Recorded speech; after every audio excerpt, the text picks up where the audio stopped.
Welcome back to the Nullified Take channel on YouTube, where Kahuna and I have got the TNT takes for you on the Challenge 39. That is right. We're back. I'm your host, Chris, and we're coming to you. If you're in the US and you're awake at this time, you're a very early bird. And you know what they say, the early bird catches the Kahuna and the Chris live on the Nullified Take channel. Kahuna, how you doing? I'm doing well, man. I'm doing very well. It's been a hot one today in Sydney. 38 degrees Jeez, are we going to have to do the conversion again at the beginning of Celsius, one of 39 these? degrees Celsius. I don't know what that. 100, I think, in the good old Yeah, US. to It's Fahrenheit. getting up there though. Yeah, it's hot right now. So 100. I'm hoping. I made sure to ask you beforehand. I go, this fan isn't getting picked up on the microphones. So Yeah, even if it did, I feel like people would have forgiven you for having a fan going in the background because of it being 100 degrees Fahrenheit over in Sydney. And the worst thing of all is it's like after 9 p.m. in the evening here for us as well. yeah, And one thing I have learned, because I've lived in New Zealand for the last 15 years, if you're new to the channel, newly moved to Australia, it's a 4-hour flight, but man, oh man, the weather conditions are very, very different. It's a lot more warmer over here, but I've been enjoying it because it's not as humid as what I'm used to over in Auckland, which, I okay. don't mind the dry heat as much. People were complaining about humidity this week, and I was like, what are you talking about? Like, it's nothing compared to where I just came from. So I'm Right. okay. I'm okay. But we're here to talk about the challenge, not the weather. So let's get into the challenge. What did you think of this episode, Kahuna? Did it hit it out of the park for you? Was it a solid 11 out of 10, or were you sort of thinking maybe we're grabbing at straws here at certain sections with this episode? Because that's kind of where I was Yeah, sitting. yeah. I think like the multi-stage process was really fascinating, thinking that you might have these short, sharp like stages, but it seems like the if we're gonna get 20, was it 22 episodes, probably 21 episodes, I don't know. Like we're gonna Hmm. have some stretchy mid season like ones that are like just filler ones, you know what I mean? And I that's don't think kind it's of the what it felt format. like. I'll just put it out there. I don't think it's the Mm. format.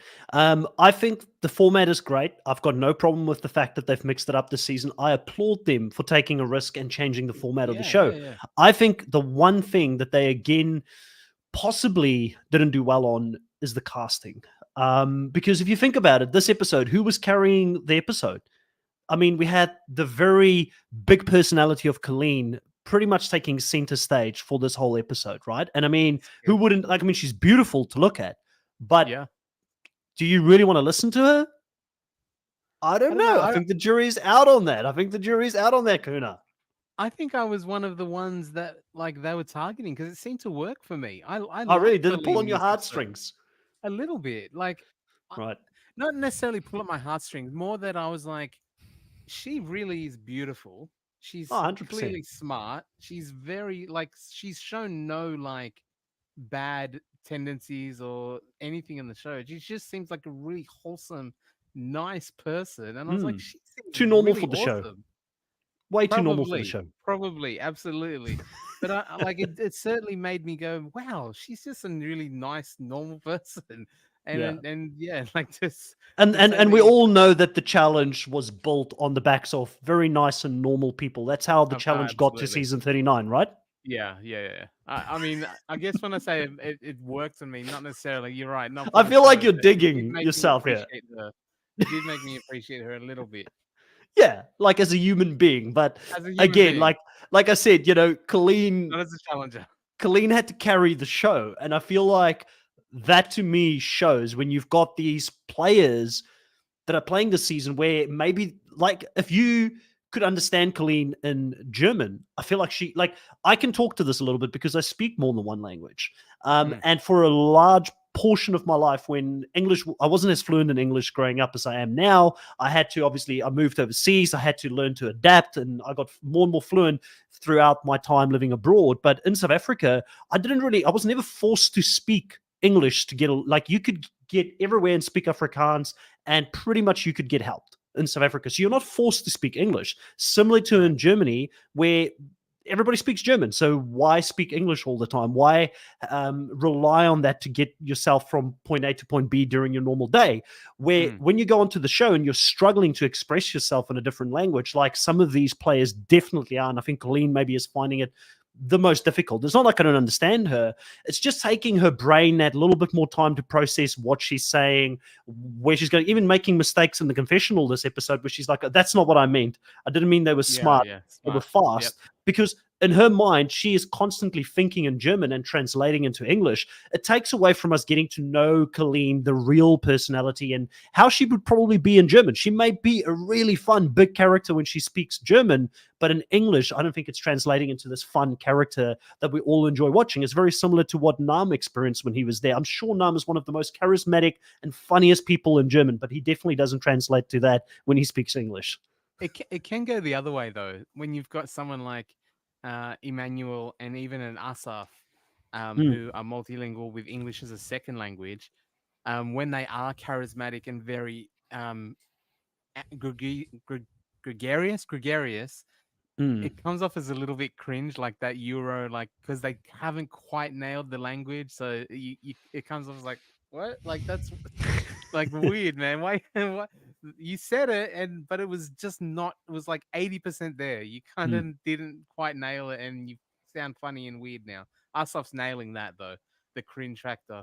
I Oh, think big he's time. somewhat lost in translation as well. Like Yeah. he would probably be super cool in Israel. I thought you were going to say he's a bit lost in the sauce because he did get a bit lost in the sauce this specific episode. And we'll talk about the Asaf blow up at some point here in the podcast. But let's start it off here in the beginning. We'll try and see how on format we stay. I mean, the conversation can go any direction, like everybody knows, and I'm sure they love because they keep coming back for more when we talk about the episode. But very early on here, you know, Olivia feels in a good place. The UK alliance is fading.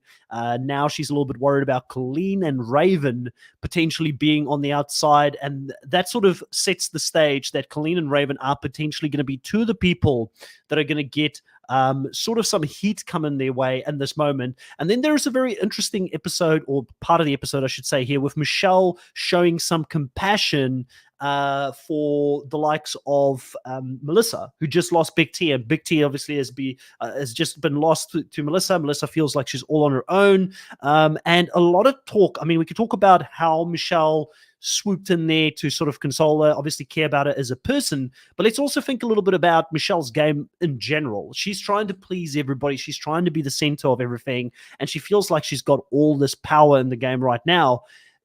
Do you think Michelle can ride this wave all the way to the end? Is this Michelle's season, or does all this power at some point blow up in Michelle's face? Because we know that she is messy at best.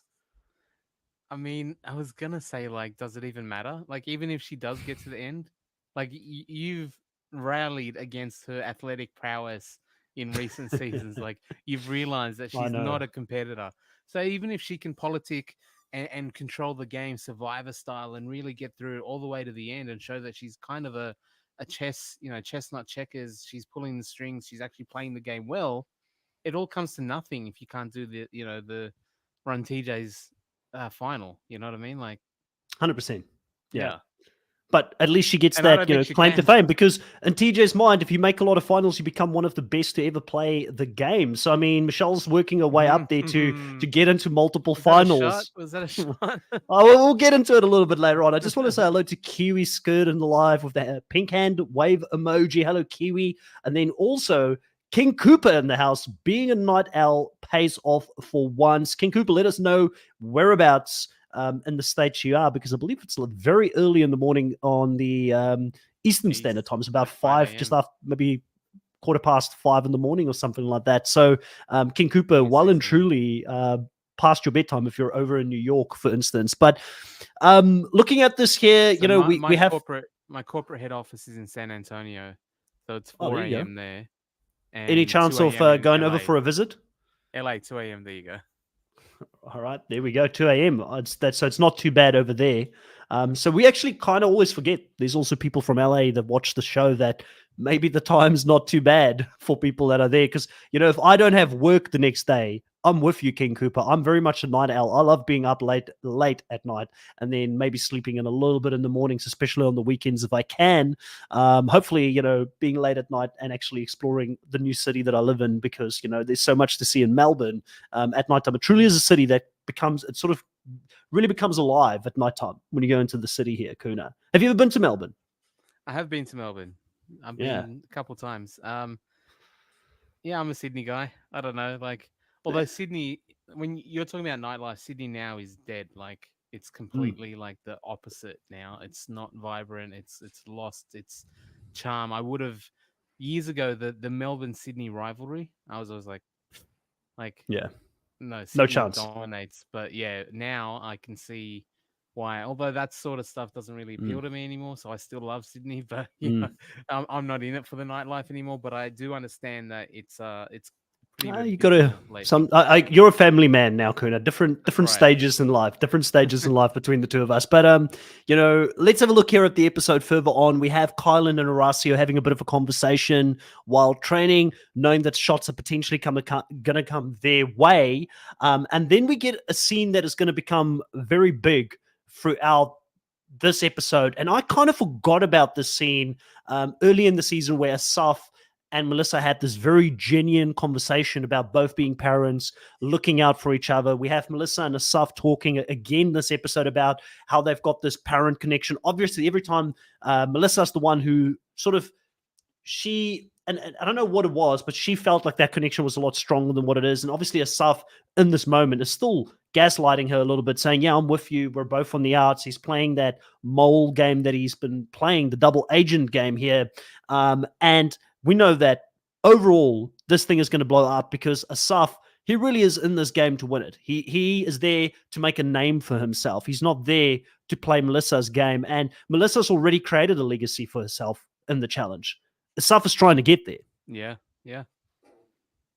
I mean, I still think like I don't necessarily see the point of the dedicated, like targeted thing of Melissa specifically. It's not like she's got to like make a move. Then, if he's so interested in the game, like what is he doing? What's next? And like they're so focused on that, but he could have still kept his focus on the game without going back on his word that he very clearly sort of said as a more personal level than just, hey, let's make a deal. Like it was like as a mother, I think he sort of said my girlfriend, my wife at home would kill me if I ever, targeted another mum in the game. And to then like, there were other He options forgot about in the all those game. things later on. He, Yeah. he forgot about all these rules and sort of boundaries that he set for himself to play this game at a later stage. But very interesting conversation. And then straight after this, we get a little bit of Emmanuel and Colleen time talking about their childhood, talking about being very poor, being from a really bad situation that they had to get themselves out of, both of them being fighters. And they have this very genuine, deep conversation here that apparently led to some intimate time off camera that we didn't see. What like what does that mean? Like how I like felt like they did it. They 100% did it. I think that's what that means. And because that's why she was so hurt, obviously. yeah, and it's understandable because Yeah. to be honest with you, I feel like we may as well talk about it. We know the aftermath. They go to the club. Emmanuel's flirting with the rest of the girls. He's dancing with Olivia. He's got Raven around him there. I don't know if he's actually hooking up with them to the same degree. Maybe he did. Maybe they're just a bit more discreet in regards to that because they don't want it to be public knowledge. But clearly, Colleen feels a certain type of way about this. And Emmanuel trying to say the next day, well, I was just hanging around with them, the typical guy thing, being a bit of a sleazeball in this moment. I feel like again, And not doing then himself any favors. yeah, at one point they cut to like him with his hand around Olivia, like cuddling.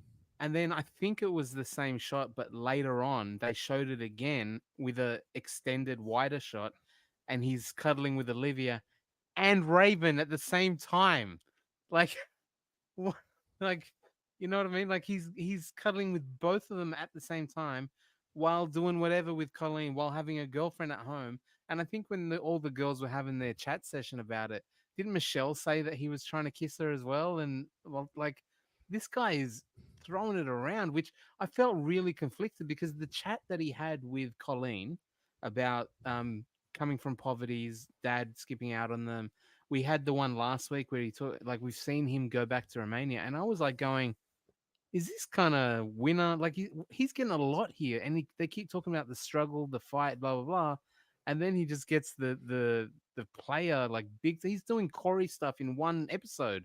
Like he's doing a season's worth of Corey in one episode. It was full on.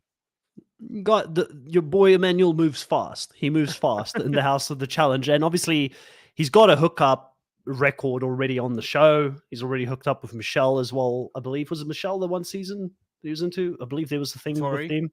Tori, that's the one I'm thinking of. Like, Yeah. there's been some hookups with Emmanuel, and he knows how to play the game. But at the end of the day, yeah, I mean, he's got a girlfriend, so that's even worse. Does he He's still? got well, probably not. But coming into the house, he had a girlfriend, so probably not the greatest thing for him to be doing what he's doing out there. And I felt like it didn't look good for him. But I mean, he wouldn't be the first controversial winner if he did get that winner's edit that have done some controversial things on the show to still win. So it's not like he would be the first either.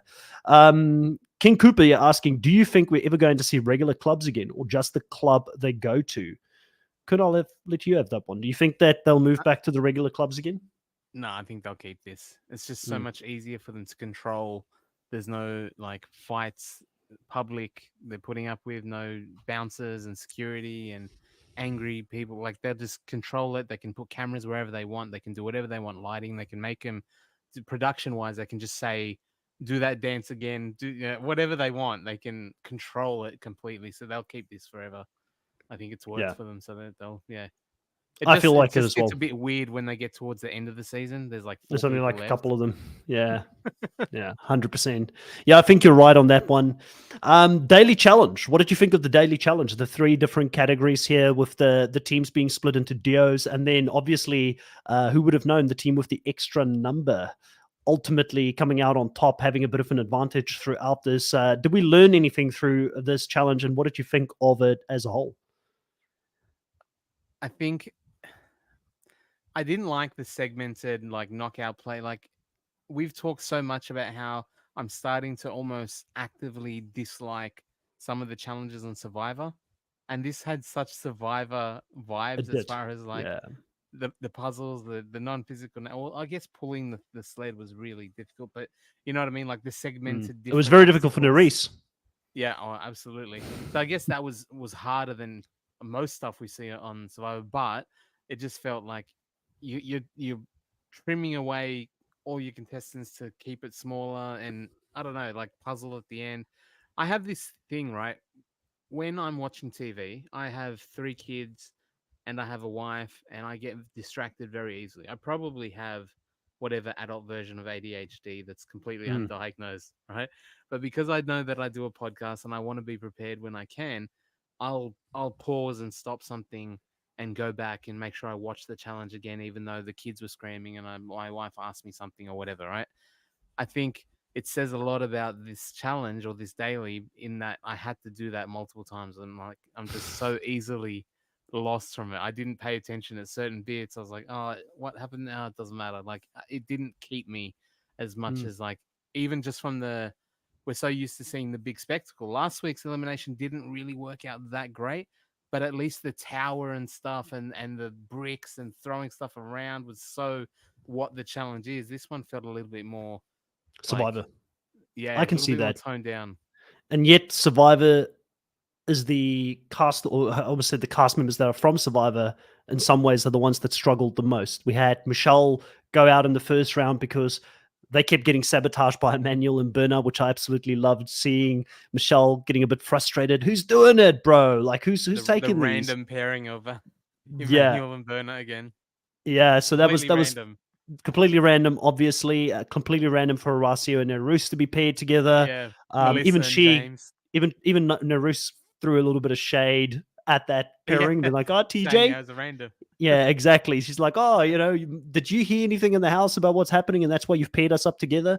But yeah, a lot of fun that first one. I like the challenge because it was speed to run back and forth, kind of like a relay race. You could sabotage and take a pole from the other one. I thought that was a good spectacle. Not surprised to see Zara dominate in that one. I do think this kind of showed us as well that Asaf could be dangerous. His cardio was good. He was doing good at multiple different things. Like, say what you want about Asaf, the character doesn't take away from his potential athletic ability if it comes down to maybe running a final, maybe doing something that there's multiple sort of steps involved in it. The endurance is yet to be tested, but again, explosiveness.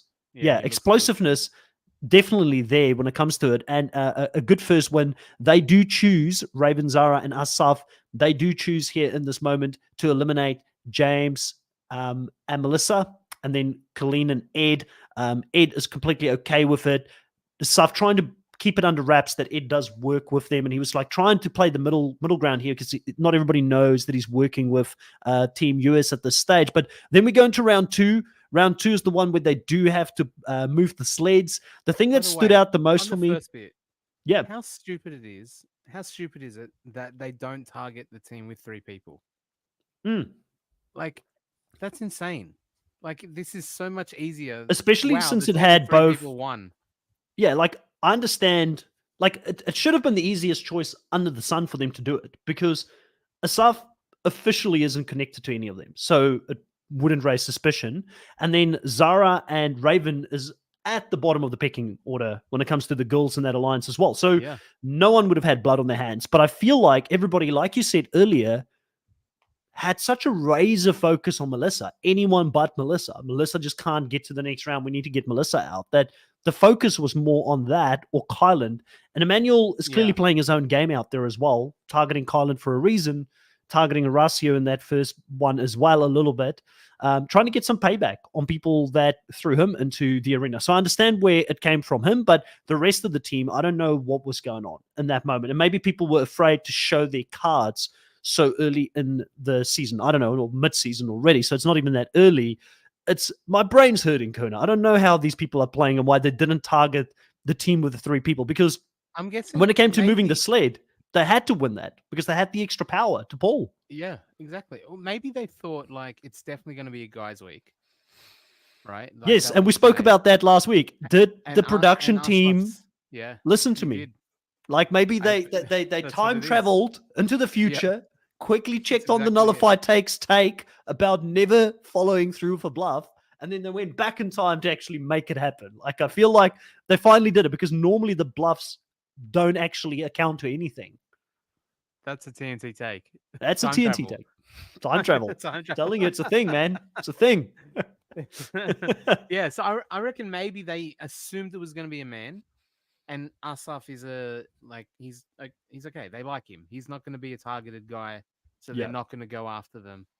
So maybe that was what it was. But yeah, I think they definitely assumed guys. I assumed guys weak. You know what I mean? So I was absolutely floored when they actually changed that up. I was honestly mm, floored because I've never seen it. There's always the threats, there's never the follow through. So it was really good after watching this and complaining about it for a few seasons now to finally see a follow through. I'm very, very proud of TJ and the production team that they actually did it. the week after you called it out too, man. Yeah. Chris is on the pulse, man. He's like On it, he man. sees it all. Yeah, See? he sees the matrix code.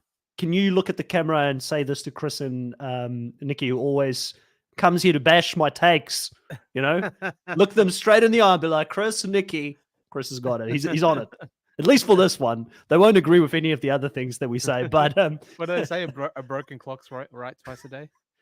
yeah, even a broken clock is right twice a day, 100%. There now, as they go to the second one, we actually kind of missed this. Melissa goes over to Asaf and begs him basically to protect her. And he, in the moment, says, of course, I've got you. You know, don't worry about it. Gives her another promise there in that moment. But the sleds, again, Asaf and Zara and Raven, they win that. They then choose to go up against Emmanuel and Berna. I think they probably noticed that Berna was having some difficulty running, and maybe they saw that as a weakness that they would have to struggle with in the final. But the final is pretty straightforward. They get this long pole with a hook. They got to grab some puzzle pieces and build a cube. A very, very basic puzzle, but a puzzle that Asaf is so proud in completing that he has to do 4 backflips and do one of the Fessy kind of celebrations. But I feel like he went Fessy times 4 on the celebration, right? And they cut to Kyle, which I just realized right now. Well, they cut to Kylan going, "It's a 5-piece puzzle." He's acting like he won the Oscar or something. And Yeah, I just realized, like, oh yeah, that's funny. And then I realized, like, they obviously do those confessionals afterwards. afterwards, after what's coming up, we're going to talk about. So Kylan has this very snarky take on his celebration, which I think is funny in retrospect. And Colin, obviously, someone that is good at puzzles and numbers, and it's kind of his thing, right? But They win this, and then Asaf takes a massive step back, tries to get the blood off his hands.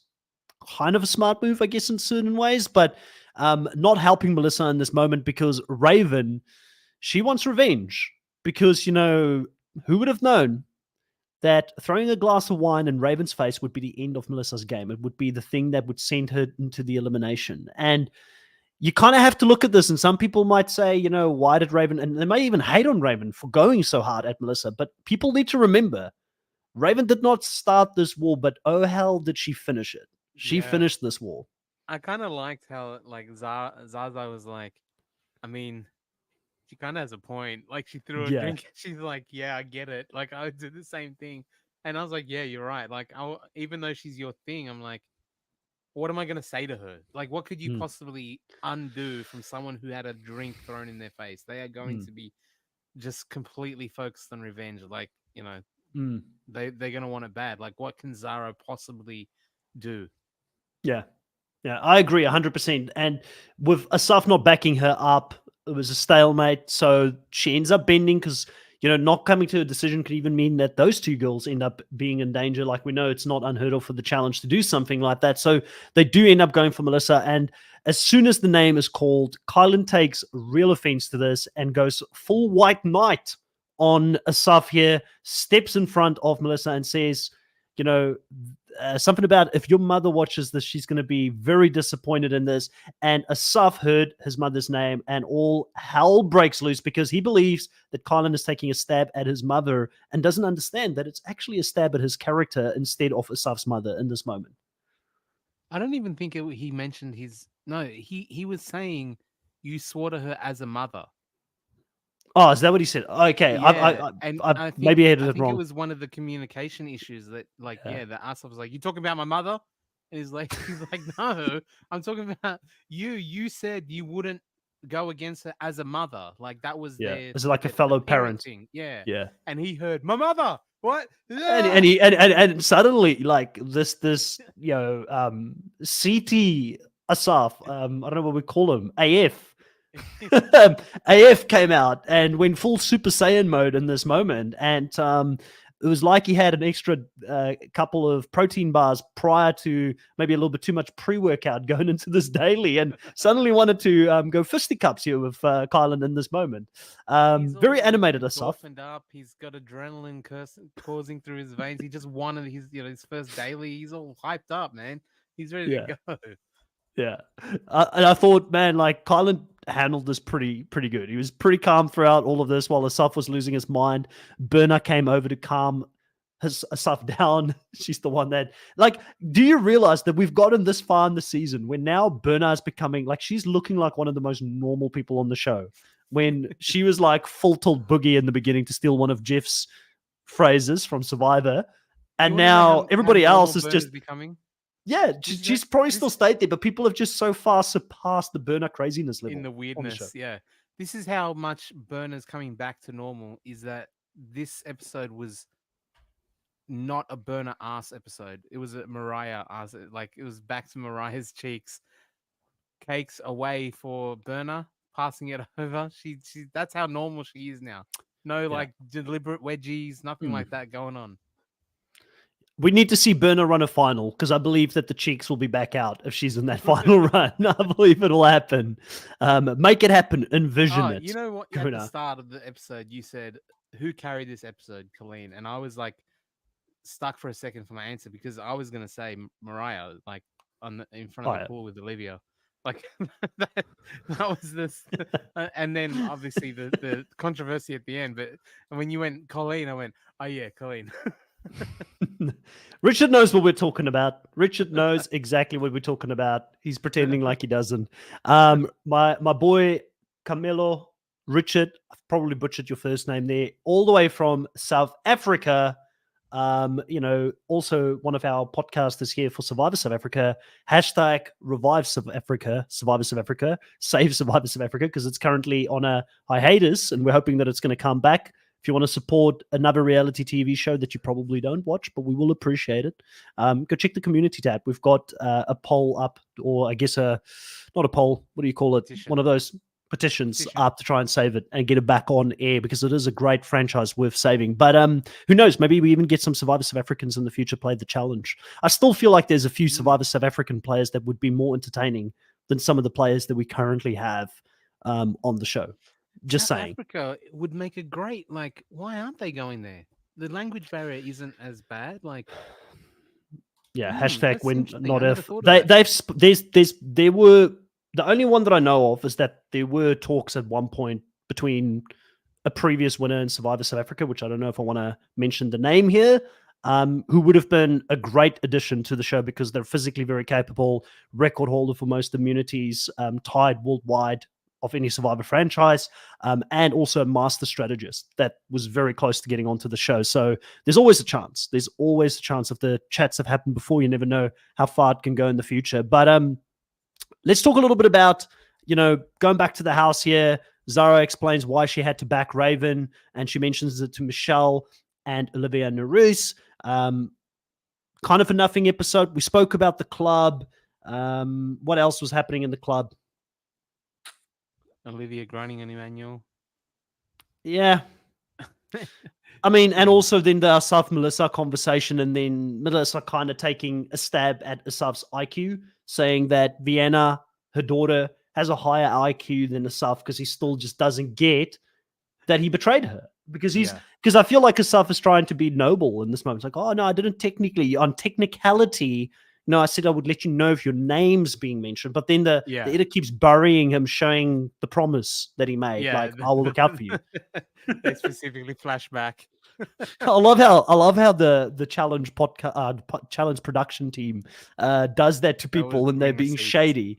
And here's my question to you, listeners of this show, fans of the challenge: what makes the stuff so much better than Coriel in this moment? Because he's kind of betrayed Melissa as well. He's kind of used the very personal thing, the parent connection, to build some trust. To then betray her. He's also being a bit of a snake in this moment, Kahuna. I feel like you're not buying what I'm selling here. No, I do. I see where the connection is, but I think we've had one instance from Asaf, whereas Corey has done a season so far. Like, he even dragged them in front of the entire deliberation and said to their faces, I was lying to you the whole time. Like, you know what I mean? Like, that's he went different. all in. He went all in. It's like one. He was committed. With Corey at the start would have been equivalent, and then Corey just kept adding to it. He's got a long resume. Yeah. Long may his reign live is all I'm gonna say. I am looking for more Corey villainy this season. I know people are gonna hate it that I'm saying it, but I want to see it. Villainy of 12 Dates of Christmas. They make the worst villains in reality TV show. Yeah, for sure. A lot of Mariah and James content that I really have to be honest, I just don't care for. It's a weird relationship, and Mariah's doing weird stuff this season. She came in with, it was a silver platter given to her, alliance given to her based on the back of what Bananas has achieved. Like, I'm not saying, because I also don't think poor Bananas in this situation. Do people realize what Bananas allegedly did to his previous relationship? Apparently he cheated. So sometimes this is what it feels like, Bananas. This is what it feels like. Yeah, and I think knowing Bananas, and I don't think they were together. Like, that was her thing, is that we never said that we're we were hanging out, monogamous we were kicking it, a situationship. They were kicking it. They were just hanging out for a little bit. Friends. Might have been a bit more, but with a little bit of benefits. They'd never been able to fully say. They were probably in a relationship. They were, but they were those people that go, we're not going to put it. But Mariah messed it up. Mariah messed it up. I'm not even on Bananas' side here, but she coming back in any future season, she's going to be the most hated person now. Bananas has got so much clout in the challenge world. I don't know where she goes from here. She's messed this season up, and she's messed next season up for her coming back. She may get the call back, but when people like Tori return to the game and bananas as friends, which he's got a lot of. I don't know. I don't know. I don't know. Like, I think if they ever get to talk, if like anything like that, looking the way that Mariah does, I would probably forgive her. I would probably forgive her. I think Bananas would be like, you know what? I've thought about it, and I'm gonna be the better man here. You don't know bananas. You like bananas, the forgiving type. Like he would go back there for sure, but then he would two-time her and play her afterwards, and she would still get voted out, and he would get his revenge in the most public possible way if he was playing another season. But King Cooper here says, but now she might win X's3 with bananas. I mean, yeah, probably Possible. would win. But I mean, Jordan and Tori is a pretty good X's. And then Bananas takes the money at the end. Gets his ultimate revenge right at the end. I've seen people say that she's trying to get on X's, and I'm like, that's a short-sighted thing to hope for one season of X's versus being with Bananas for multiple seasons. Could have been like a setup. You know what I mean? Like, yeah. We'll just have a Very built-in short-sighted alliance. from Mariah here. Yeah, just have a built-in alliance. Well? You know what it is? Is it's just that I think I know what it is. Anyway, it's just that's pure hot girl attitude that doesn't have to worry about, because like I look the way I look. I do what I want. Like even at the start, I don't know if you remember in episode 1 or 2, whatever it was, she was having a conversation with Nerys, also a very beautiful woman, who was like, I guess it just means Johnny's not for you. Like, he's not your one, right? She's like, yeah, it's not my one. That means now I can just do whatever the hell I want, apparently. Like, just and she said the same thing to Olivia. Break up with him. Like, said the same thing to Olivia in this moment, and she was putting off catching up with Bananas or having the call with Bananas, and I don't understand like why she was so shocked this episode when Tori came in and Tori was like hot under the collar, being like, not cool, Mariah, like what are you doing? Like Bananas is heartbroken and you know he knows about it, and she's like, oh no, I thought it was a secret. No one can talk outside of this. Devin saw this. Devin observed this. Devin has got the loosest of loose lips. When they were like, I thought it was a secret, how would they know? And I've seen people online saying, oh, well, it was probably the conversation with Olivia. And I'm like, are you guys dumb? Devin was there, and he went, I'm pretty sure Mariah's banging that giant dude. Yeah. And Devin is like, he is a shit stirrer and loves causing drama. Like, there's no way he would have held on to that information afterwards. He would have gone straight back to his best friend, Tori, and Tori would have been on the phone with Bananas.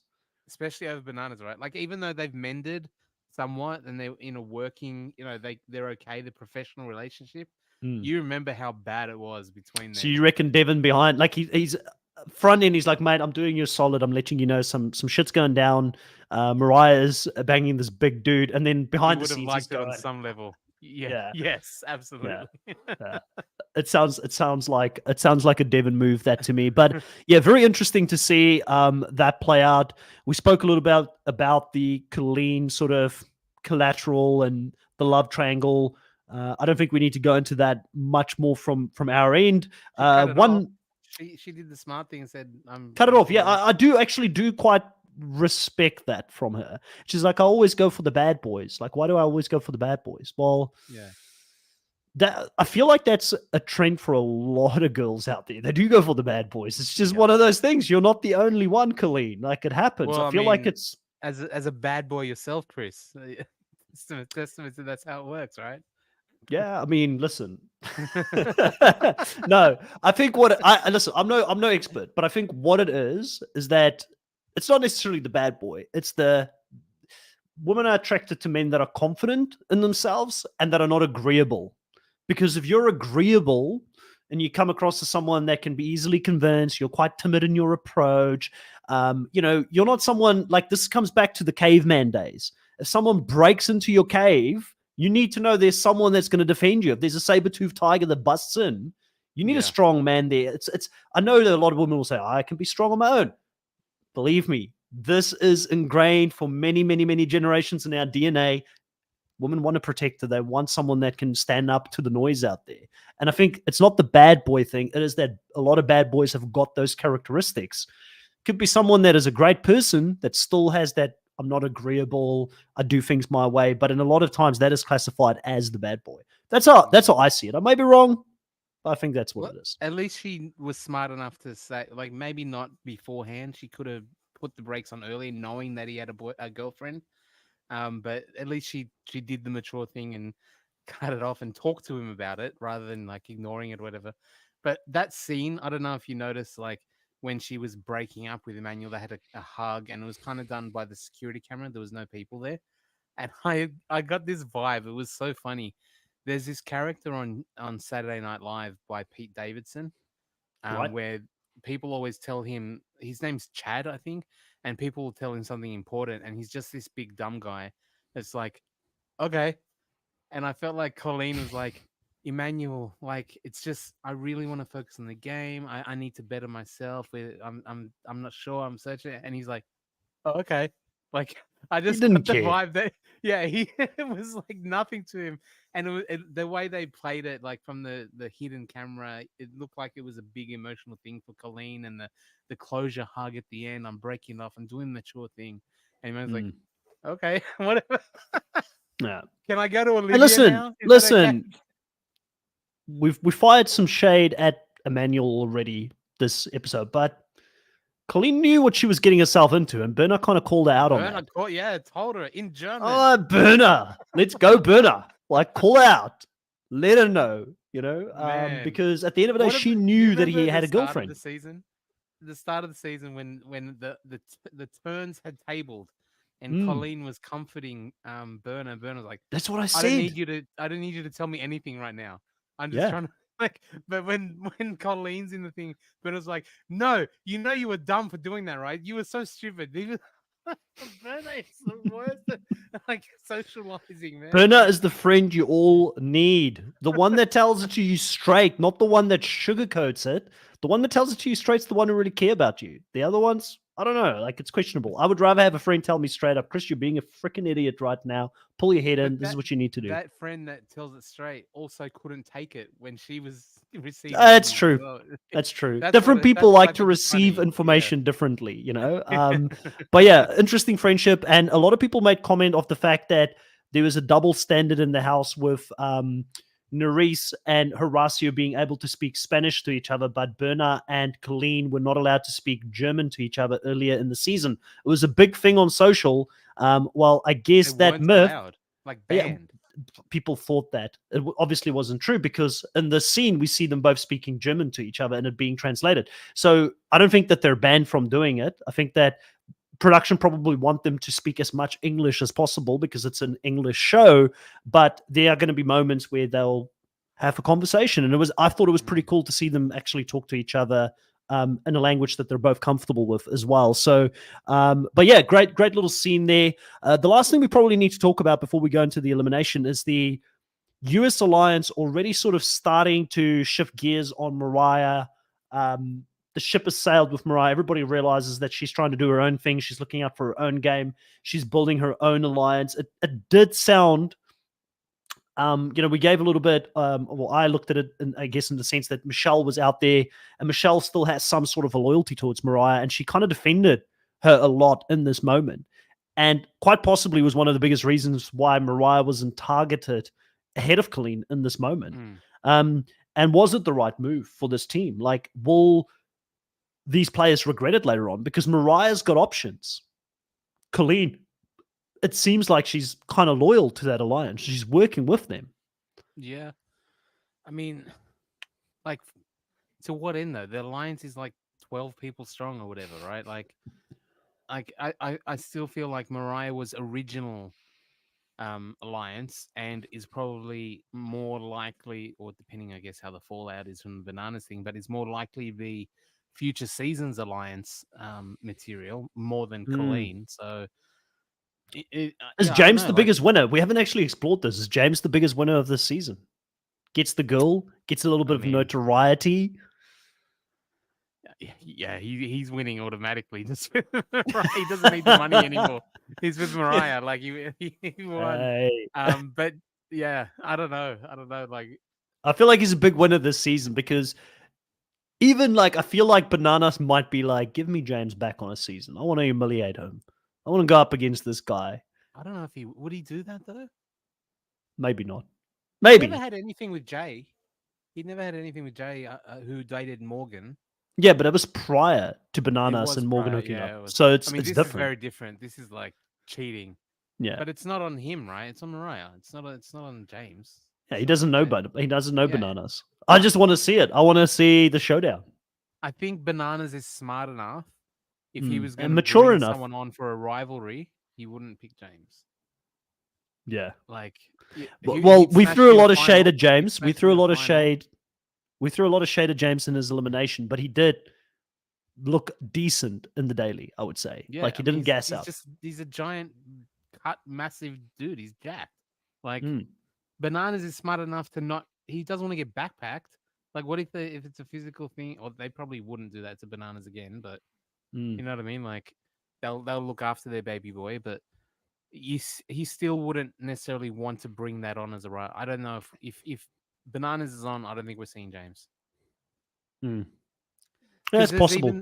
there's the potential for Bananas to be completely humiliated, right? Like if James They're the same does age. hold his ground well and No, back, actually, James is or not younger.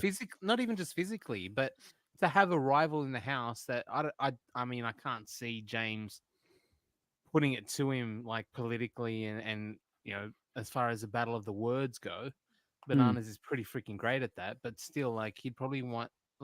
I feel like Bananas is a bit more of a bully. He'd want a less even matchup. You know what I mean? mm.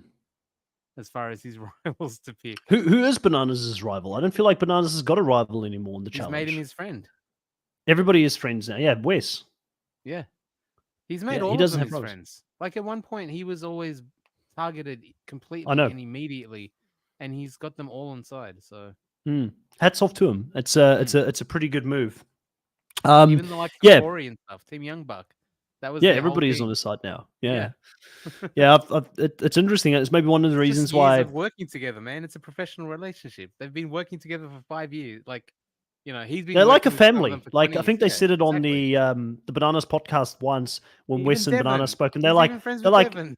yeah, it's like Wes and Bananas even talked about it where they're like there's still certain aspects that annoy the shit out of each other, like about the Yeah, personality types, but they're like we're family now. Like it's the brother that you didn't choose, you know, but they're your brother, you know, they're your yeah, brother in arms. They've played the game with you before. yeah. Yeah, so basically, I do want to give like I guess Colleen some credit for trying to scramble when she heard her name come up, but like Corey said here in the nomination, and we don't need to talk too much about it. It was a pretty boring one compared to most of the spicy nominations we had this season. He did mention that maybe you just came to me a little bit too late because she admitted she was playing a very passive game until this point. But when she was finally in danger, she needed to show her cards and she was trying to get herself out of the firing line. But it was just a little bit too late at this point. So she does end up going down to the arena, which means it's going to be the two blonde girls being thrown into the arena at the same time. And we've Man, got what a combo. Dabu. Welcome, Do you Dabu, in the think live. Go ahead. there you Ask your go. question. Yeah, I can. that's a good point. That's a good point. Do you I'll think read it it afterwards. was you mentioned that Colleen, you like seeing the scramble. She was trying hard. She didn't maybe a little bit too late. Do you think it was intentional? And if so intentional, then also incredibly smart of her to have some of those scrambling conversations while she's in her bikini. Like, why are these people like just in like underwear all Listen, the time? mate. If you've got a Like body that was like that, smart. you'd Like you'd she's be like using it. having if you're begging for votes and you're looking Yeah. for allies and you're talking she's just in her bikini, like perfect, Hey, smart. you gotta use your assets. Like if it's not going to be like we said, her speaking English, I don't feel like she's that fluent in it. And it probably isn't like the most appealing sales pitch ever when she Everyone speaks approaches. that other language. Everyone So, speaks but that other yeah, language. And it's like very again, appealing. subconsciously, you might just be able to, convince Jay of something there. Poor Jay this season. It's been a pretty dry season for him. You never know. He might have come around and been like, oh, okay. Because he did want to go after Mariah, but no one else wanted to move, and he didn't want to be the only one to do so. Dabu, welcome to the live. Dabu says, no way Mariah comes back soon. Bananas ain't doing season with her. Remember Devon after Pastagate didn't get cast for a while. I also remember Paulie targeting Bananas for a couple of seasons in a row and beating him he's with the gone. strategy Yep. game. And then his reward for beating Bananas strategically was to be blacklisted for quite a while. I know there was some things that happened outside of the show. I don't know how true some of those things were based on some of the discussions that have sort of come out. But yeah, it's interesting. Like anybody that goes up against the Banana Man, they don't necessarily get on because he is very good friends with production, right? That's one of the perks of having been on the show for as long as you have. Untouchable. Yeah. I mean, listen, the guy's made them a lot of money over the years, so you can kind of understand why they do protect certain people to a degree. But that's a good point. Mariah probably won't come back soon if Mariah can't go and make up with him after the season and make him feel somewhat better about what happened. But Like I said, I'd forgive her. I think. but Bananas has got options, mate. He doesn't need to. He'll Yeah. get someone else. Like he's got options there. I don't think he's going to have to forgive her. But we basically get Melissa and we get Colleen in the arena. We have a very quick very quick scene before the arena where Kylan, does a bit of a pep talk of Melissa to get her psyched for it, but she talks about she's hoping it's not a puzzle, and it ends up being a puzzle and water. Two of the things she doesn't like combined, and also one of the last eliminations that she lost was a similar type of elimination as well, being in the water with puzzles. So she gets into her own head immediately when chosen, but I've just got to say this. I'm going to have to say this. Kahuna, I know you're the biggest Tori fan out there when it comes to the podcasting world. I don't like you. Yep. You stand for Tori like I stand for Cara Maria, right? Not quite. And I as was bad, like, but yeah, I'll take it. yeah. Mate, I am don't know Team if Tori. anybody can stand for anyone as hard as I stand for Cara Maria. It is pretty legit. But I've also been like, Apparently, I am doing it for Mariah this episode. I've been through the trenches with Cara Maria because I saw people hate her at one point, all the fans turning on her, and then fans slowly but surely fans are coming Tori. around. Yeah, they're like, oh, Cara Maria needs to come back. They need to like give resistance to Tori. And when he said this person is the GOAT, or one of the GOATs, this person is a legend of the show. It's like when you say they're one of the GOATs, I was like, okay, cool. It's Cara Maria. It's got to be, or it's maybe like Laurel. Yeah. I did not for 1 second think Tori was going to be walking out of that freaking thing as one of the GOATs. Because how can you be one of the GOATs if you've only won it once? You've only won the show once. How can you be one of the GOATs, Kahuna? I want to know this. You're a stats man. She is, though. Especially for females. And it's because there's not that many that have done multiple long tenured seasons. Like no, because they win a season, they don't get called back. Jenny West. Yeah, unfortunately, that might be the case. But she's she's maybe top 10 all time already, just statistically. But women, she'd be top 5. I just don't see how you could put her even in the top 5. To be honest with you, because she's got 1, right? But who's got more than 3 as far as women go? How many's Cara Maria got? She's got 2 wins. 2. But but 2 wins, and that is the top. I don't think there's a woman that's got 3. I think there's a few women that's got 2. How can you say she can't be one of the GOATs if she's only got 1? It's the record. 2. It's the record. Let me pull some figures for you if we compare Cara Maria. Since you went there, let's compare Cara Maria and her record versus the likes of someone like a Tori. And there's multiple things that I can pull out on this. I'm not saying Tori's better than Cara Maria. I'm not. Okay, I thought you were going to choose that fight. No. But I'm saying in the pantheon of challengers, she is one of the better female competitors that we've seen. Like her or hate her, statistically, there's not. I don't know. Laurel is ahead of her. Cara is ahead of her. A lot of the early seasons, Rachel, people like Rachel is ahead of her. Evelyn's ahead of her. Evelyn, yeah. Like people. There's a few people. I'm not my knowledge on some of the old school isn't as strong as it is obviously from Fresh Meats 2 onwards. But again, when you're saying this person is one of the GOATs, people are going off of 3, 4, 5 season runs. Tori's now put together a 10 season, like what was she, 9 seasons in or something like that? She's gone as I think she's done 8 plus. Okay, I see what he's doing. Yeah. He's counting. Let me just put this into perspective. He's counting the Challenge USA final, and he's counting champs versus stars and maybe world championship in her in her final run. But to me, to get to those finals and some of those shows were not the main show. But that's fine. Chance We was the can, stars now. yeah, I mean, yeah, exactly. chances. We could give her whatever on that, and she won one. But there was also times where she couldn't get there. Total Madness, Double Agents. She didn't have the run. Now, if you compare that to someone like a Cara Maria, 1, 2, 3, 4, 5, 6, 7, 8, 9 finals. 2 out of those finals she won. Right, not 6 finals like Tori. 2 out of the 9 she won, and she won solo as a Yeah. female against men. She's the only First, female winner. yeah. So if you're going to Yeah, say first solo winner. GOAT, we don't I'm not. consider No. who's the goats of the. I just want to. I've given you your chance. Give me my chance. Yeah. Who's the Go for goats it. of the men? Like, you're not going to say the whole bloody list of men are goats. It's going to be Bananas. It's going to be CT, and probably Jordan is getting into the discussion now. In my opinion, I have Darrell has 4. fallen off. I do a Rushmore. It's Bananas, CT, Jordan, and Wes. Like in that order. Wes is 4th, and the gap is getting bigger. Jordan's pulling away and getting closer to CT. For the women, I have Cara, Laurel, and then I have Tori, because I don't. The old school, I didn't watch it enough to appreciate it, and I don't think it holds up the same. Like, so, but yeah, like I think Janae is now in recent times is starting I would put to Janae make a name even, for herself. but I as guess well. Janae, she went up against Tori and she got dominated a little She bit got- in she that. got freaking smashed, Yeah, not Yeah. too good. But She's yeah, not the again, goat. she's He not a said goat. one of the goats, and that's a very common phrase now. Is that they It's put not him one in of the brackets. She's They put a him in champion. I give her that. Yeah. I don't hate on Tori And as she's much not as like other people like do, she's a but better champion. She's a better champion than like a Paula. Like she's a better champion and she's a 2-time.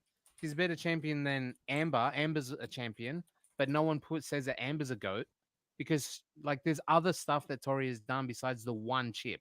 Like her career is much more impressive than just the ring.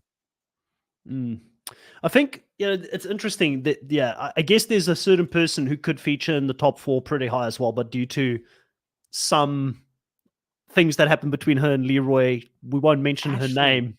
Oh, yeah, Ashley is up 2-time, I there. guess. Ashley's Yeah, up there. Ashley's a 2-time. I just feel like this term GOAT was thrown a little bit too easily at Tori. And maybe I am getting too down on it. I don't know how people in the live here feel. So let's have a look at what they're saying.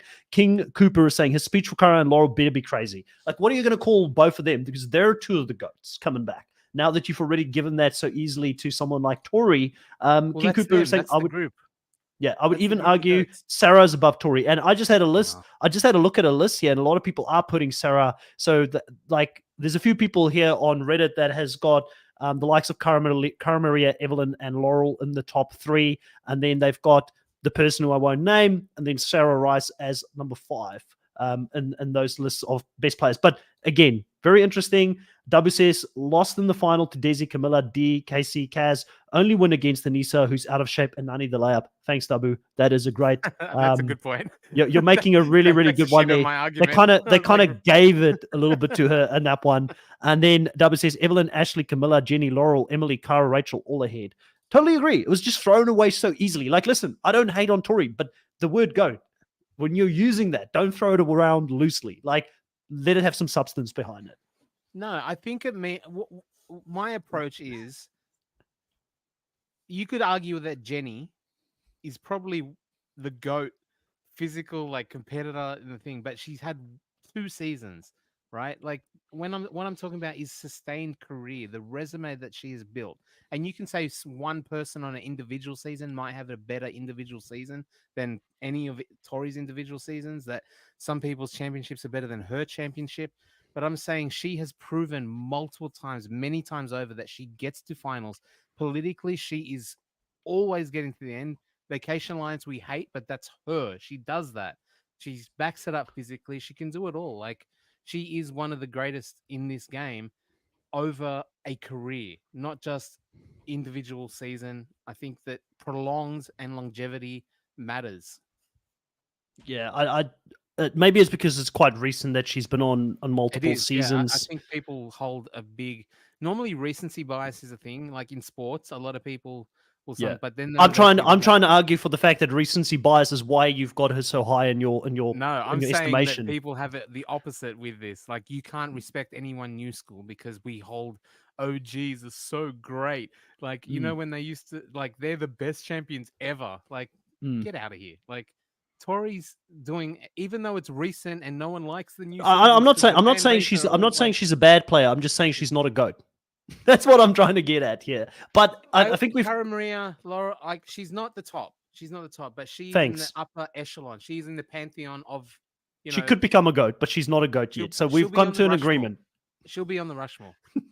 Like, you're so angry to get on that Rushmore. It is insane She to is. me. She automatic. She is, like, objectively Okay, speaking. okay, we'll put a poll up on the channel. Everybody afterwards, we'll put on the community tab. Is Tori a goat? Is she a Mount Rushmore? We'll us actually put it up. Is she in the Mount Rushmore of challenge? Yes, no. You know Please what we need help to do? Kahuna and Chris settle this beef on the community tab, and let's I showed see you a while where it's ago. gonna go. We need to do this thing. Maybe it's an off-season topic. If there's ever an off-season for the challenge again, I don't know if, Yeah, if there's ever an off-season. But the I told you about that website. A guy does a statistical, like, yeah. analysis I'm happy to have a look rank, at it. Yeah. and we'll go through rankings and see where people. She's probably not in the Mm. top. I don't No, know, she but wouldn't be, because again, like, she's the top 10, even when top you look at 5 her winner. dailies, she's had less than half the daily wins that Cara Maria's had. So even if you look at that, like, it's like she's not doing it on the dailies. She's not necessarily winning the finals. Yeah, She's not really been in she eliminations all doesn't that compete often. with Cameron. And if yeah, Yeah. So I'd love if to look Cara at the Maria comes back statistics. now, like, if Cara Maria comes back now and is back in and can solidify her GOAT status even more, then Tori's got a way to go. But you've said as well that you said that Jordan, like, really unquestionable now that he will surpass I feel like you will. Yeah. Bananas at some point if he keeps coming back, right? If he doesn't, if he's done now, then he's done. But if he comes back or he doesn't have a prolonged career, like, it might be harder. But if he continues to come back, he will surpass Jordan. And I think Tori kind of has that potential that she's not there yet, but as Cara Maria tapers off, age wise, career wise, whatever it is, Laurel is even less frequent. And if Tori keeps coming back season after season, she'll have enough in her resume and Yeah. enough achievements to surpass. And I think she's she can. young. And again, like I said, and I want us to get lost in the sauce here, because I know you're very passionate about Tori and you're standing for her. That's why I say I feel like you even stand harder than I stand Cara Maria, because Cara Maria, I don't have to defend her this hard because the stats speak for Cara Maria, and the same for Laurel. And for some of these other players like Evelyn, for instance. Evelyn has won more dailies than Tori has won in all of the seasons that she's played, which is a lot more than Evelyn, by the way. Evelyn played in fewer seasons and have won more dailies. For instance, as an example, have won more finals. She's won 3 finals. Team seasons. Seasons. Yeah, it's fair enough. It's fair enough. Team seasons could definitely be taken into account, but still, if we're going to look at the stats, I think she's not there yet. She could get there. I'm not arguing that. I'm arguing is she the GOAT today. But anyways, we've really gotten stuck on this one for a lot longer than what I thought we would. Obviously, Tori comes in. She ends up doing this elimination, and to no one's surprise at all, she ends up winning this. Melissa really got stuck in her head out there and just sort of froze up. Her name got picked, she thought, like, as soon as they announced that it was Tori, you could see her do like a look of panic immediately. I do like that. I don't think it was a Tori specific challenge. Like, it didn't look like they. No, it, I was actually going to say that. Yes, they definitely didn't make it easy on Tori on this one. Like, because they could have given her something physical, and they didn't. This was a puzzle. This was swimming, collecting things underneath the water. And also, I think a lot of people don't realize this. Doing this challenge, sitting on the couch in the comfort of your own home, it probably looks a hell of a lot easier than what it actually is when you're constantly going up for a couple of seconds, taking a deep breath, and you're going back down, looking for the puzzles. You're trying to figure stuff out, and you're back up, and you just take those little breaths in between. Like, I can see how you can get gassed really quickly doing that, and how panic literally could set in where you feel like you're going to drown, or, you're in the moment of that. It wouldn't be a fun challenge to do. I don't feel like it wouldn't be the one like I would look at and be like, oh, fun, easy challenge, especially if you're going up against someone that isn't a GOAT, but is well proven in the challenge, right? Yeah, absolutely. There we got it. He agreed with me. Everybody clip that. She's certainly well respected as far as her elimination prowess goes. So yes, they all knew what they were stepping into, and no one wanted to go up against her. And Melissa found out why, I guess. Like even on something like this, which backs up my claims, not goat, but backs up my of her legitimacy, is that And even I'm not something that arguing. we I'm not arguing with you that she's an up and comer. yeah. 100%. I agree. So to say that that it was a challenge that really wasn't in her wheelhouse either, and still wins, says is a testament to her as well. I mean, Melissa was freaking out, but Melissa's no slouch either. Melissa's a good competitor as well, I think. Yeah, W's got the receipts. W's got the receipts on you. Evelyn beat a duo of Laurel and Cara in a final. Yeah, it's not like she'd race. Those things are weird because it's not like they're racing them individually. We know how the challenges work and the combinations and the teams and like the changing and just who depends who Oh, your the partner is, all that stuff. the devil's in the detail, Kuna. The devil is in the detail That's when it what I'm comes to these saying. things. That's what I'm saying. Um, Evelyn's obviously great. I'm not saying Evelyn's not good, but I wouldn't put Evelyn ahead of Laurel and Cara because she beat them once in a final. That's what I'm saying. Like, don't put ooh, stock into one person beat that person once. spicy question here, King Cooper. I like this one. Who do you think Tori would Mariah. have called out if she picked the mace? No, I don't think so. I feel like even at the end, she kind of felt bad because she Be was ahead of the like, "I game. keep your head in the game, keep going." Yeah. She was still trying to sort of impart some wisdom on her. And obviously, she played with Zara, so she knows Zara. She's played with a lot of these players. Is there anyone that she doesn't have a relationship with? Because she probably got the second best reception so far from the fans. Not as big as Casey's reception, but Mm. still a very positive reception to Tori walking into the arena here. It's a good Um, question. Who would Tori? Because Tori's whole thing is that she thinks she's friends with everyone, right? mm. Like even, and I think maybe it was I part feel of like her like. Colleen. I feel like she would have gone against Colleen in any case of like maybe like a burner, Yeah. maybe I don't know. Well, she did a season with both of them, right? That's why they all Right? cheered for her because they were on Ride or Dies with her. So it Yeah. makes it like there's such But a it's one big Ride or Dies season. One contingent. season. Yeah. I just feel Yeah. like she wouldn't have gone for any of the US girls. She would have kept them all safe. Um, yeah, I just can't Yeah. see it. Maybe Colleen or Berna. Like if there's one person that I'm putting money on to get in there and do a Devon and just pull someone random down and potentially to take a shot at like someone big, it would be Cara Maria. I can see Cara Maria coming in, going down there, getting the champion's choice and being like, you know what? If you want to be the best, you got to beat the best. I'm gonna bring the person down that's probably the most connected in this game, and I'm gonna shake it up because she's been hanging out with Paulie for a long time, and she chooses Michelle to come down and face her. I would not be Oh, surprised if Cara Maria did something like that at all. At Cara all. Maria. You're gonna That's lose your that's who my mind money's when she on. comes out. The entrances have been pretty great. Like Mate, the I the am the waiting for it. Like when they showed like the shoes, the colorful shoes, I'm like, it's Kara. It's a goat. It's got to be Kara. Like no one else. If it's Laurel or Kara. It was in my mind when he said goat. And when I saw Tori, I was so disappointed to see her in this moment because we've been waiting. Our Kara yeah, stands have been waiting for a very because he used very the long word. time You for her know, at the return. in the daily, he said, "I've got someone great for you." Did he use the word goat then as well?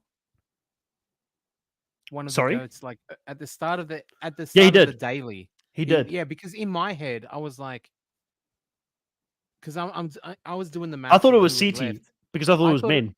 yeah, I was like, it can't be CT because CT is going to be last, and I think the only other How do you is know he's going to be Darrell. last? You got to save CT for the last, right? All He's the right. big boy. I Probably. think he's the main event. Do you Like I think think it'll CD and be Cara Maria are the two that they're leaving yeah. for the end? Or maybe Laurel? Nah, Kara's return will Yeah. be the big one, Big. and then CT is the last one. So we still got Brad and Darrell. Darrell's one of the goats. Is Brad confirmed to be on? Yeah, Brad took Banana's spot when Bananas didn't want to participate any longer. Right. Is that confirmed? That's what I heard. I Or is don't that know, no, rumors? not confirmed at all. Not Hmm. confirmed, but I that's thought what you I I heard. thought you had like some tea here. You had a connection. Well, I'd heard someone. I saw that comment online that Brad got the call up as a last replacement for Bananas because of the Mariah thing, but I thought it was prior to the season. I thought it was Hmm. pre-season, right? Which made sense to me. Like if it was Bananas didn't go on pre-season, Brad gets the last minute call up. But then I saw videos where the champs are being interviewed about who's the funniest champ in the house and stuff. And Bananas gets mentioned a couple of times. He's not in the clips; they edited him out, so that means he was there. So when Tori says he's heartbroken, it's probably because she came from the house where they're all staying, and Devon was talking shit, And that's and why he Bananas, left.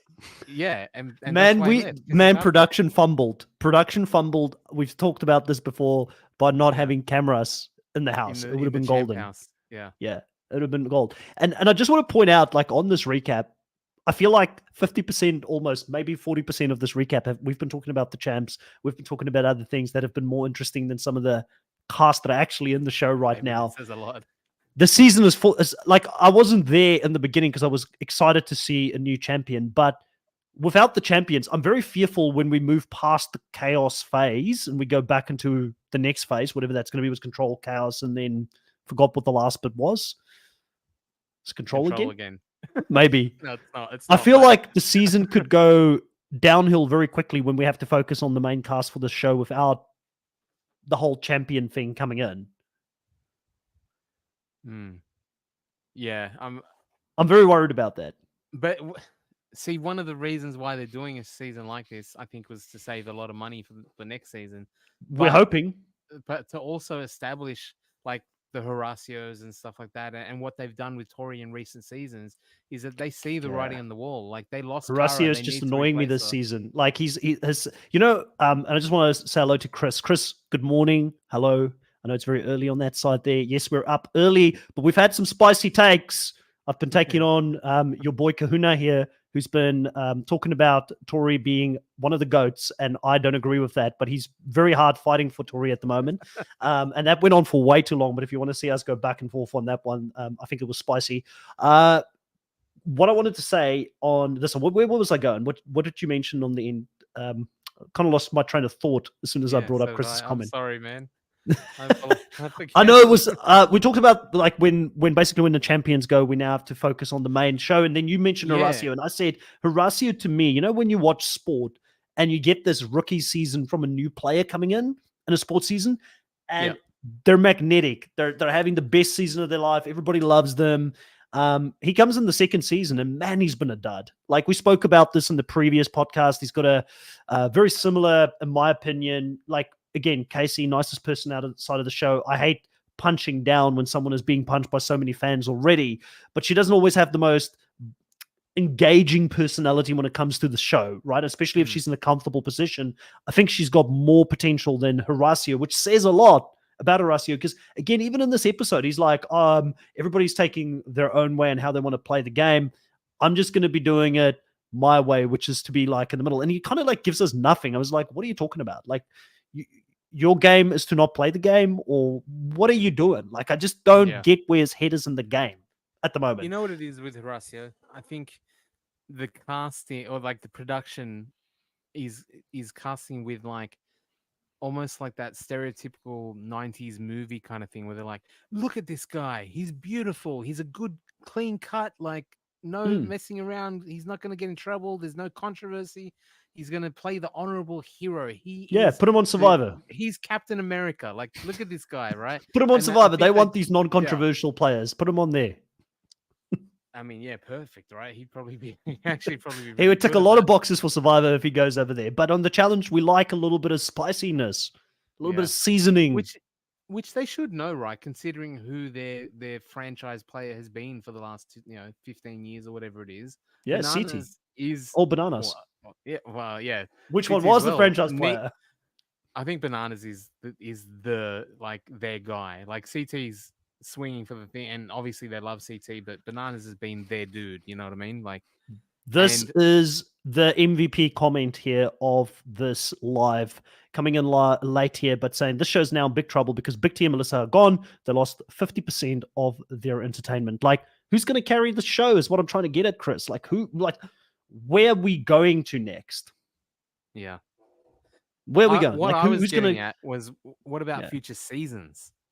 That's what I'm worried about. Like, when some of the people that we love and people are having to come to terms with this in recent seasons, they need to start finding that next crop and actually have people that are going to be good returnees that can build around. You know what I mean? There's enough people out there. There's enough people in enough reality TV shows that they can poach to come in and play the game. they have to get better at the casting part. I don't know how they consistently get it wrong with their casting. And there are still a lot of, and I think this is the other thing, is we get people coming on in the season. They have one or two good seasons, or they have one good season, and then we never see them come back again. And then when they finally have this battle for champions, they go pick very left field choices to come back and play the show. And I don't know think what it this is. cast actually has some good people in it, but maybe they've just like, obviously they've said Melissa and Big T are freaking amazing. Like Corey, you've loved his entertainment wise. Mariah's bringing drama. That can't It always can be be funny, good but it's so massively Ed's underrated to the show. And one note, like he's just got the one-liners. There's not a lot going on. No strategy. But I thought, Huey's fun. Like he's not a good competitor. Yeah, but as far I mean, as listen, TV I don't goes- like him. I don't dislike him, but he's not my cup of tea. But again, the fact that if he comes back and Character-wise. he's a bit annoying, like I'd be like, oh, this guy's annoying me. At least I'm feeling annoyed, you know. Which is my point with Corey. If Corey's like invoking a certain kind of passion from people, then put him on the show. But yeah, definitely, we do need to look at who are going to carry the franchise moving forward. Let's have a look at what people are saying here. Dabu says, going to just be the USA Alliance when the champs are done. Can't stand listening to Asaf and Emmanuel. Yeah. But does that get really spicy then? That's when the sparks fly. If they start having to turn on each other. Dabu says, but Horacio never did anything personality-wise last season. It was all elims, which hasn't... Yeah, he hasn't been thrown into the eliminations, and that's what people actually liked about him. Yeah.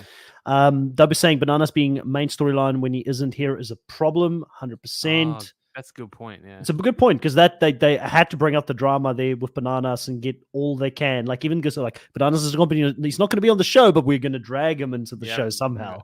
We're getting him in somehow. And then King Cooper saying this format is terrible. If this was simple free agents format, it would be better. Would it though, King Cooper? Like I love the different way of thinking. I just don't think that this cast has got the sauce. They don't have the personality, and then some of the people who were spicy, they're kind of gone now. I don't know. They missed the boat for me a little bit on who's on the show. And we've had some, like, funny enough, some of the other shows that we've had, like the Challenge USA 2 was a great example of it. I really enjoyed it. I thought it was a lot of big personalities. But a lot of those people don't want to make the jump over to the main show for some other reason, which is not great. Like, it would be good to see, like, a Danny McRae make it over to the main show. I think Danny McRae is great TV. I think he's very stubborn, does things his own way. Love it. He wouldn't put up with it. I love it. He'd get the shits with that house, I think. Yeah. Where's Rogan? Why don't we see Rogan anymore?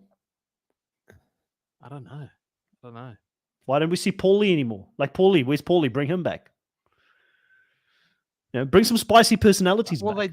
They will. I think now that Paulie's opened the door, and where's Kyle? Kara's back in as well. Kyle. As soon as Paulie and Cara Maria comes back, Kyle's probably back. He's probably getting the call. Should he get the call if both of them come back? Like, I feel like I'm kind of over that storyline. He's got a kid now. They can't go back to that. No one cares. Like, none of them care. It's all in the past. Yeah, so W says, this cast ain't it way forward as CBS people. I personally preferred, here we go. Angela, I like Angela. Alyssa L, like Alyssa L. Danny, Sarah, I like Sarah. Cinco, like Cinco. Again, just a one season wonder. Didn't get much opportunity. A lot of his storyline was around Cachet, who I also liked. Can we get Cachet back? She was fun. And then Michaela, Michaela. I mean, Michaela's going to be. we got to get Michaela back. Yeah. You know what I think Chris they should do is, like, they've gone CBS to other shows, right? But that massive conglomerate of CBS, like the reason why they had Challenge Australia and Challenge UK, I think that was a really cool idea, how they did the same thing in a localized thing. Challenge Australia had Australian talent fill out the thing, and we got the likes of Troy and Kieran be very good for the show. But they don't need to have the Challenge Australia first to start introducing more Australian Survivor people, get whatever it may be, right? They're in the same universe, because it didn't stop them from getting freaking Gabbo and Emmy, and they went Europe. They went weird and like found obscure people. Freaking Asaf was Dancing with the Stars, like Survivor Israel. They've gone strange. Like, why not have? I would go. What about like what's his name? like a Lockie or even a Sean like he'd go up against a CT and a Fessy, you know what I mean? Like I think he'd manhandle Fessy. Who's this? Hamstead? Hamstead? Oh, really? Yeah. Yeah, it'd be interesting to see that break. Like, it would be interesting to see him because he's quite tall. So for people who Yeah, don't know, he he's is like 6'7", 6'8" or something. yeah, Like yeah, he's huge. there's some beasts who play Australian Survivor. So That would be fun. Fessy was relies on his football thing. Like Sean is an actual like Professional player. player. Like Used to yeah, play what AFL, right? AFL, yeah. Australian So football. there's other worlds that isn't like doing the CBS thing, but not And also just Sean's CBS. strategic. He's not Yeah, always that's what I mean. like he missed a couple of things in this last season, but he does play the game. He plays the Yeah. game. You need those kind of personalities. Let's see what people are saying here before we wrap it up. Chris is saying Asaf has done every show under the sun, but I think his intro was on Are You the One and MTV, so he is an MTV original. Okay, and that's why they've stayed with him I think due it's to that. overseas first, but yeah, that makes sense. Yeah. Get Ben Driebergen back in, man. Let me just throw another Survivor player out there that lost his mind a little bit and caused chaos in the last season that he played. Like, I'm not opposed to it. Bring a little bit of drama. Get a If I was cowboy some hat of back those there. Survivor players, man, I'd be hoping for the Good money. even though Survivor is seen as the more prestigious of the shows kind of thing. You can make a career Once for you get yourself. into you get into the challenge like grind, like you can write it, you know what I mean? Make it a 100%. thing. Like yeah. Chris said, "Don't bring Ben back." I had some good comments earlier. I feel like Chris, you definitely need to go back and wrap some of the comments. That there's one specifically where I thought I was pretty much on the money. But anyways, Kahuna, let's wrap it up here. I think we've gone on for a little bit longer than what we should have. We will be back for those that are interested in seeing myself and Kahuna back on a live. We will be doing Survivor with hopefully Jake. I haven't been told that he can't make it this week, so it'll be Jake, Kahuna, and myself talking about the latest Survivor episode, which I haven't watched as of yet, so no spoilers, please. I will be watching it shortly. Really looking forward to that. We should be back on Friday. I believe it will be around 6 p.m. Eastern Standard Time, a normal time slot for the live. If you did like this content and if you want to support this channel, please subscribe, hit the notification bell so you can be informed the next time we go live. Hit a like on this, and we will catch all of you next time. Thank you so much for everybody who dropped in very early on. When Survivor is done, we'll definitely be in a better time slot for lives for everybody that's in the US, because this show will take the spot of Survivor's lives on Friday evenings in that case. But talk to everybody later on and have a good day. Bye. Yeah.